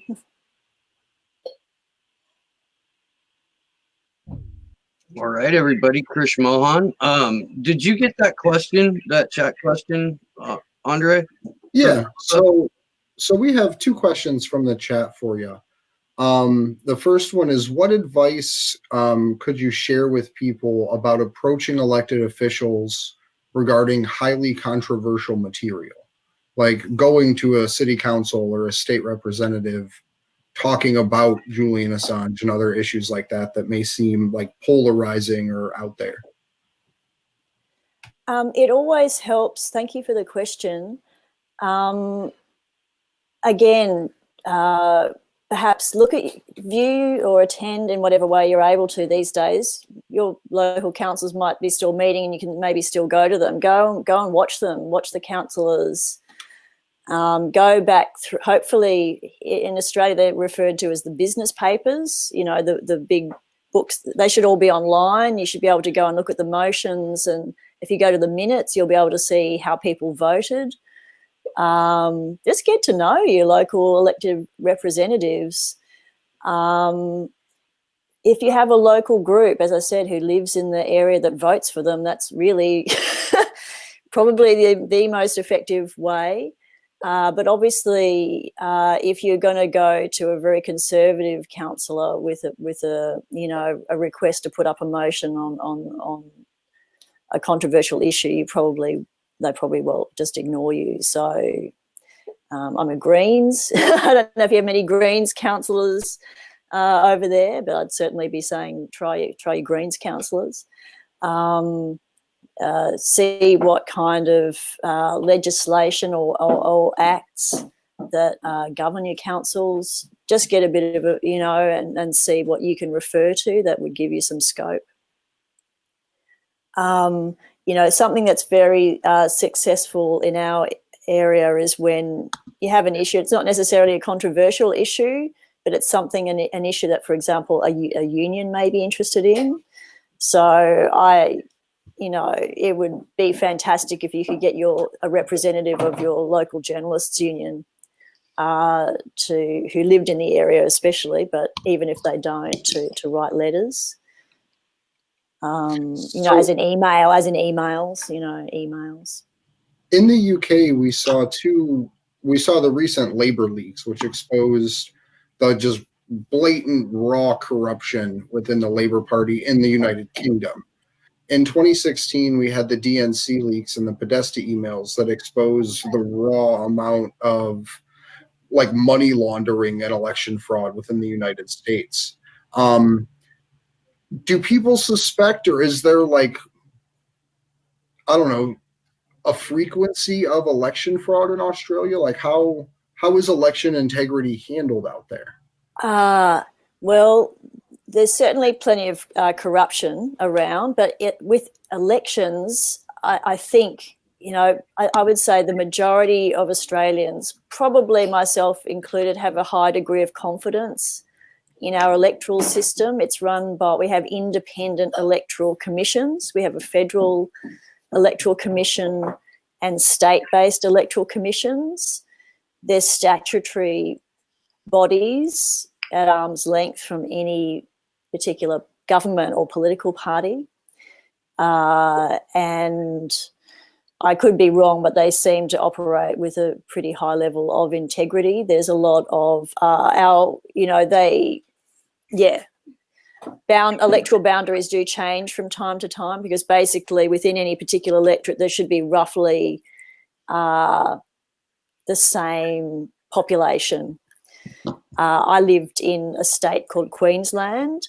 I grew up there, and it was very corrupt, and they had a gerrymandered political electoral system there for maybe 40 or 50 years that allowed one very corrupt party to dominate, and it was pretty much operated as a police state.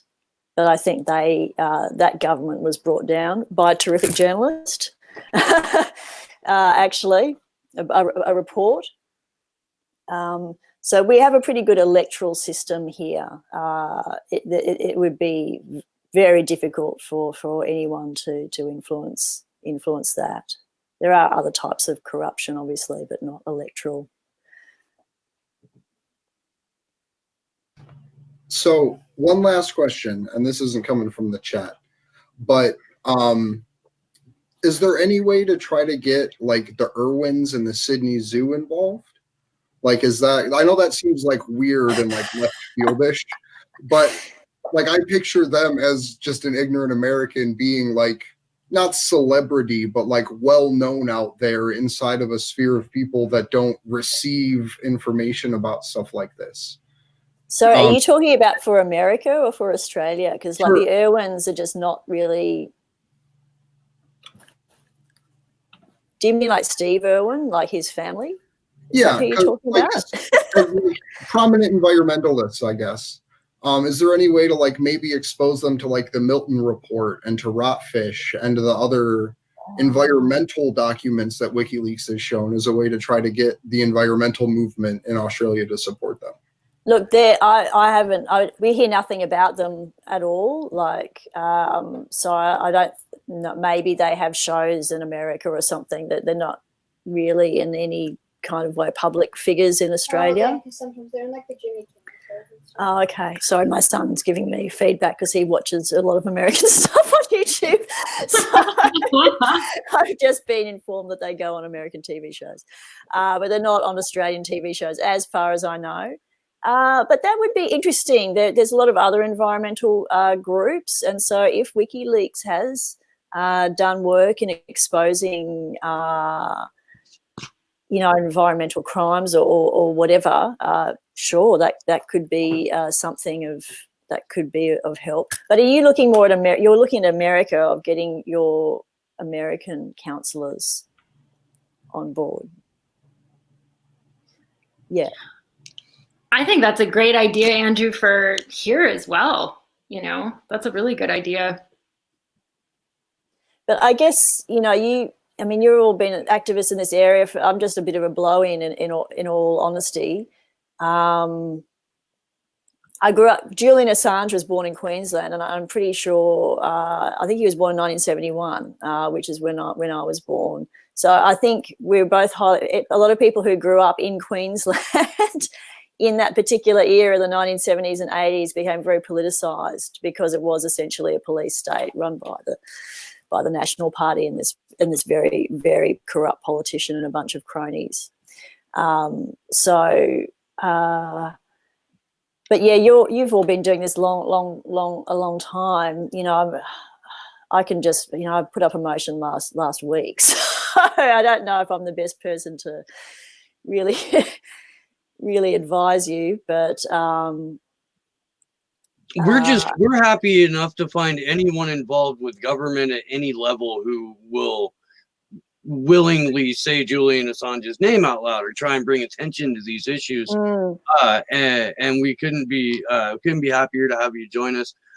We are going to start to wind down. We've got like 15 minutes of news left. But Philippa, thank you so much for being with us, and please come back. Yeah, I'll come back and just listen in on next week. If you just send me, the YouTube link, I'll just happy to listen into you all. It's really interesting. Certainly, and please do, if you run into Ian or Lissa, tell them we say hello and send our love. And will you just kind of let people know where they can find you, and if you have any closing thoughts, please share them. Yeah, look, I think, as I said, in Australia, thank you, just super briefly, there is a bit of local progressive councillors do get approached by groups to put up motions. It can create a little bit of media coverage from time to time, or it can target a particular company.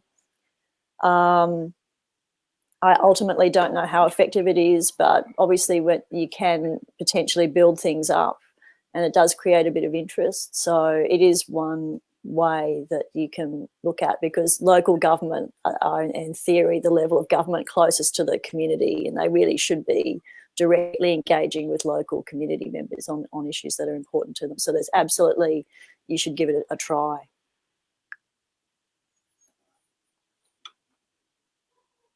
Thank you so much. I know that it might not seem like a lot to you, but it is helpful to hear some advice, because I know here in, Colorado, we've had some successes, but a lot of times we just hit, just no response at all from from any of our representatives. So Wow. It's really nice, even though you're not our representative. I mean, you still are representing people everywhere by doing what you did. So, thank you so much. And it was really great to meet you and hear from you.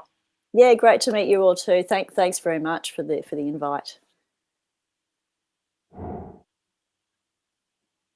All right, Philippa Beach. That was awesome. Very lovely. I'm glad that got to happen. We do have some news, guys. Of course, as of Monday, we found out that Julian Assange's trial, the second round of the extradition, is set for September 7th. This trial will go on, or hearing will go on, for 3 weeks. This is the witness testimony phase of the extradition hearing, the first part being evidentiary. I think a total of 21 witnesses have been slated to be called. I don't know off the top of my head if that's total or by the defense. We are very, very, very excited to announce, and if I have to put it up, Josh, just let me know, because I can grab it. I did. Yeah, okay. But we're very excited to announce our GoFundMe to take to the streets of Washington, D.C. and continue the demonstrations and events that we had back in February. We are going to be organizing furiously for this and reaching out to a number of different groups that we just did not have a chance to last time. I'm going to go ahead and pull this up on the share then. And here we go. So we're going to go ahead and make sure that this is in the chat again. If you guys can, please do donate. If you can't, please share the link, because it really does make a difference. We've got, this was, I believe, in front of the Washington Post, or right in front of where The Hill and Politico have their offices, where Crystal Ball lied to us to our faces. And then this was at the William G. Truesdale Detention Center, where Chelsea Manning and Jeremy Hammond were housed, but are no longer. We're not going to take complete credit for that, but we'll take some. And then this was right across the street from where Seth Rich was murdered. We had a little candlelight vigil for him there. And we were able to go see Kevin and Margaret at the Embassy Protectors trial. It really does mean the world if you share the link. It really helps us get our word out. We're going to be hitting it really, really hard. And it is a 3-week trial, so we are going to try to be there for as much as humanly possible, and we cannot do that without you guys. Andrew? Yeah, I just want to say that week that we were in DC, we probably raised more thoughts in the minds of reporters and journalists just for the day that we spent outside of ABC, The Hill, Politico, and the Washington Post than they had ever really thought about their career before. So I'm excited because there's a whole news district in DC to really put on some impactful events down there. But yeah, we had some videos released by Stella Morris recently. And she put out basically a 4-part series of it. Are we going to articles first? My bad. I thought we were going to go cover the Yeah. Duteric's coverage of the trial, just because we were talking about the Yeah, we could do that. and how it was set. We're doing it live. Doing it live. My bad. I apologize. I was out of order. Doing it live. So yeah, if we could go to that article real quick, though, that would be fantastic, and run this down, bam, pow, fast. The opening of the article, of course, is talking about the protesters who were dispersed by special operations officers. These are not regular London bobbies. These are cops who were there with a specific purpose. That purpose, of course, to be disrupting the free assembly of people protesting on behalf of Julian Assange. And let's get down to the meat here. We know this. Let's go through it one more time. If extradited, the award-winning journalist who exposed numerous war crimes could face 175 years imprisonment once on U.S. soil. That follows more than a year that he's been held on remand without being convicted of a crime, in addition to the 7 spent and arbitrarily detained in the Ecuadorian embassy. And again, guys, can't stress this enough. The British government's official position is we can't let him out because we haven't charged him with anything. Once the extradition proceedings hear evidence in Assange's case, he'll have spent 18 months in Belmarsh, where he's currently incarcerated. Larry Love, a British-Finnish computer scientist who successfully appealed his U.S. extradition in 2018, told Bridges for Media Freedom that the court process was becoming the punishment itself. Quote, 18 months is longer than I had to wait for my own extradition hearing. It's a horrific legal process to go through under the best conditions. It takes a cumulative toll on your physical and mental health. I was able to participate meaningfully in my own defense, which Julian cannot due to his unnecessary detention in Belmarsh. This has been exacerbated by restrictions on his access to lawyers and family as a result of the coronavirus. We cannot have justice if the process itself becomes a punishment. Kendra, what are your thoughts on that? I think that's such a good point that was made, and also especially from Lori Love saying that that experience that he went through was so traumatic, and then to hear from him that that it's been obviously much worse and longer for Assange.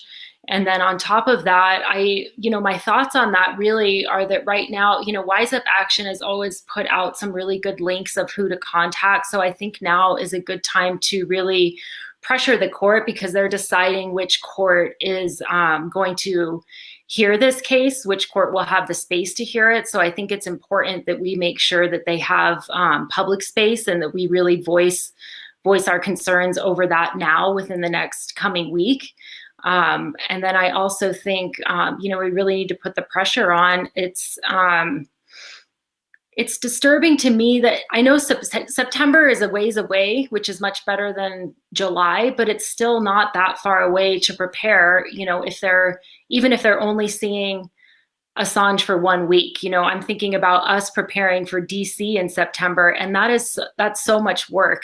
And here they are preparing on such a huge case. So those are kind of my thoughts right now, just in the upcoming weeks while they're, sort of deciding on these things, that might be some good individual actions that we could all take.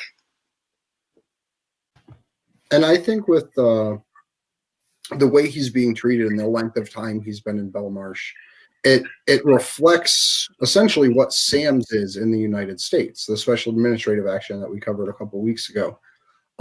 Essentially, during this time, he doesn't have contact with almost anyone. He's spending 23 hours a day in prison, in a cell by himself, if not longer. We know that Belmarsh prison is essentially shut down due to coronavirus. There's been a shitload of people that have called off there. There has been 2 deaths from coronavirus in that prison alone. And it's now been 3 court hearings in a row where Julian Assange was reported not in attendance because he was unwell, for whatever unwell means. I'm so glad that you brought that up, Andrew, because that is a huge point, and that's been something I've been wondering. You know, I mean, he has to be pretty unwell to not be able to attend one of these hearings. So right. And who can you even contact about that? About him just being called unwell? What department do you call? What person in Belmarsh do you have to speak with? Because that's something that to me is just freaking insane, that this world-renowned journalist can be held for 18 months and for the last, I want to say a month, if not longer now, hasn't even been able to attend his own trials due to being unwell. Yeah, this goes back to March 23rd or 24th, when he was too ill to attend the first time. And we don't know. This is not like we haven't had anyone come out to make an official statement, yes or no.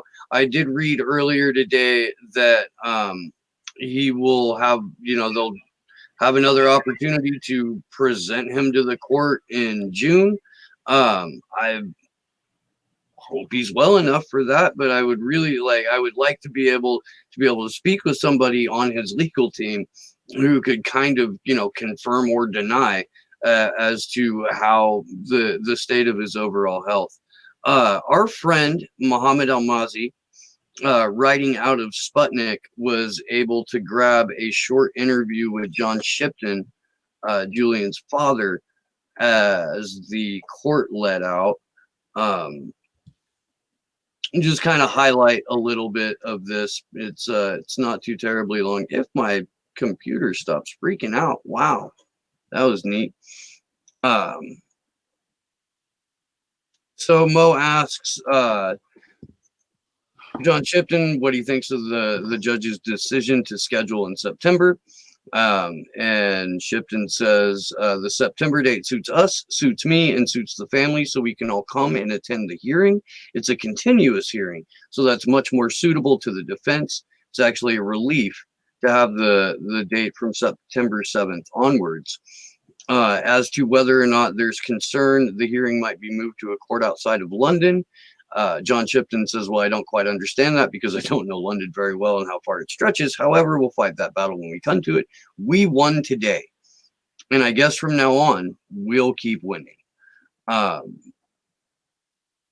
And then as to whether or not he had a reaction to the police dispersing protesters, he says, oh, well, they just think they're doing their job. It's a lockdown, so we're okay with that. Mo has been doing these question and answer interviews for Sputnik pretty much exclusively. So if you're looking for the rest of his work, you can go to his website, theinterregnum.com, and check that out there. And as Andrew mentioned, we do have a few videos that Julian Assange's fiance and the mother of his 2 young children, Gabriel and Max, the lovely and brilliant Stella Morris, put together right, I think it was either on or right after World Press Freedom Day. So if we could cue those and let them roll through, please, Sleepy Josh, that would be awesome. As we're getting those pulled up, I just want to comment on the ridiculousness that those police officers weren't wearing masks. Yeah, it'd be a massive spread. You know what I mean? Like that'll be on the next news headlines, like how COVID's been spreading through the police departments because, or they're immune. The police get a secret vaccine. I don't know. Cell 23 hours a day.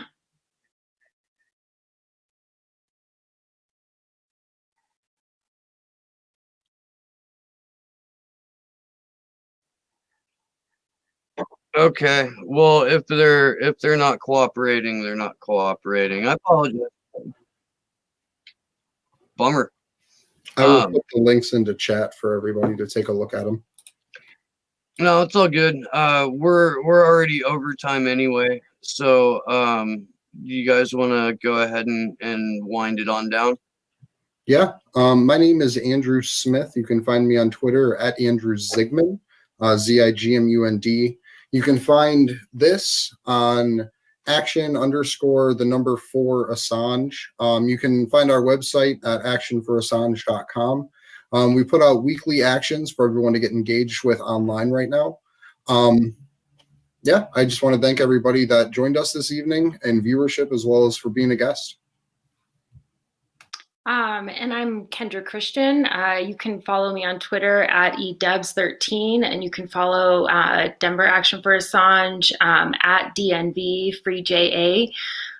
Thanks everybody for watching, and thank you to our guests, absolutely great guests tonight. And thank you to our group in Denver, because they took part in this action that Wise Up Action had put out, and we contacted just with a few of us over 30 press organizations for World Press Freedom Day. So thank you to everyone in Denver for taking part in that. I really appreciate it. My name is Steve Poikinen, and I host a show called Slow News Day. You can find it here on YouTube by typing Slow News Day Podcast into the search bar. I have a fantastic week scheduled, capping off this morning, or I guess continuing on from this morning's wild interview with John McAfee. Go watch that. It's full-length interview is available on the Rockfin, and it's up there for free. So if you sign up for a Rockfin account, you need to watch the full-length interview. It really, it's phenomenal. Vanessa Beeley will be on this week. Robbie Yeager and I will be doing a deep dive on Sunrise Movement. The Reverend Annie Chambers returns to Slow News Day this Sunday on Mother's Day. We're gonna have a little post-church barbecue Mother's Day style Slow News Day with the Reverend Annie. So that's gonna be fantastic. Corey Morningstar is going to be on the show. Whitney Webb is coming back on Monday. We're crushing it. Thanks so much to everybody watching. We love you guys. Please do share the GoFundMe, and if you can, donate. If you can't, obviously just get the link out there. Thank you to Sleepy Josh on the ones and twos. Thank you to Kimber, the Mean Panda, for the graphics work. My co-hosts Andrew and Kendra, you guys freaking rock. And we will see you Saturday at 1 p.m. Eastern, 10 a.m. Pacific. Until then, good luck to us all.